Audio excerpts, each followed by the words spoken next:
పరిహారాన్ని చేసి మీ మనసులో ఉన్నటువంటి ధర్మబద్ధమైనటువంటి కోరికను కనుక అమ్మవారికి చెప్పుకున్నట్లయితే ఆ కోరిక నెరవేరడానికి అవకాశం ఉంది.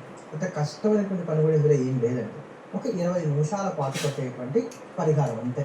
ప్రతిరోజు చేసుకోవాలి. రేపటి నుంచి ప్రారంభం చేసి ప్రతిరోజు చేసుకోవాలి.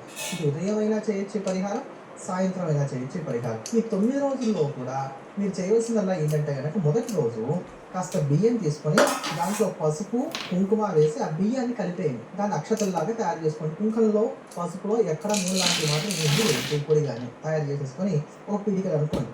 ఈ పిడికలు తీసుకొని ఒక రాశిలాగా పోసి దాన్ని చక్కగా ఇలా చదునుగా చేసేసి ఇప్పుడు దీనికి 4 వైపులా కూడా 4 లవంగాలు పెట్టండి. బయట వైపుకు చూస్తున్నట్టుగా ఉండాలి. పూర్ణ భాగం ఉంటుంది కదా, అది బయట వైపుకు చూస్తున్నట్టుగా 4 లవంగాలు పెట్టాలి.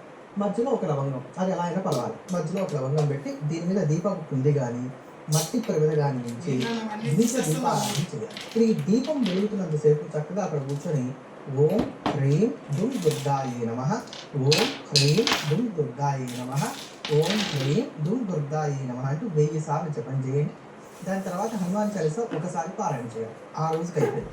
మరుసటి రోజు ఏం చేయాలంటే ఈ బియ్యము లవంగాలు ఇవేవి తీయక్కర్లా, ఆ పైన ఉండేటువంటి దీపారాధన కుంది ఏదైతే ఉందో దాన్ని మాత్రం చక్కగా తీసి తోని శుభ్రం చేసుకొని మళ్ళీ కొత్త ఒత్తులు అవన్నీ వేసుకొని చక్కగా వెలిగించుకుంటూ ఉండండి. ఇంతే మీరు చేయవలసింది. ఇలా 9 రోజులు చేసేసిన తర్వాత 10వ రోజు 4వ తారీఖుతో మీకు పరిహారం పూర్తి అయిపోయిందిగా. 5వ తారీఖు నాడు ఏం చేయాలంటే కనుక ఈ దీపారాధన కుందో మట్టి ప్రమిదో ఏదైతే ఉందో అది మామూలుగా మీరు ఇంట్లో వాడేసుకోవచ్చు. ఇక్కడ పెట్టినటువంటి లవంగాలు 5 ఉన్నాయి కదా, 5 తీసుకుని ఇంటి బయటకు వచ్చి 4 దిక్కులా ఒక్కొక్కటిగా విసిరేసేయండి. 5వది ఏదైతే ఉంటుందో దానికి పైకి విసిరేయండి. అది మీ మీద పడకుండా ఉండే విధంగా కాస్త పైకి విసిరేసేయండి. ఇప్పుడు ఈ బియ్యం అంతా తీసుకొని దాంట్లో పాటు ₹1 బిళ్ళ పెట్టి దీన్ని ఎరుపు రంగు వస్త్రంలో చుట్టేసి బీరువాలో జాగ్రత్తగా దాచిపెట్టుకోవాలి. ఆ తర్వాత మళ్ళీ వరాహి నవరాత్రులు వస్తాయి మరి 10 సంవత్సరం.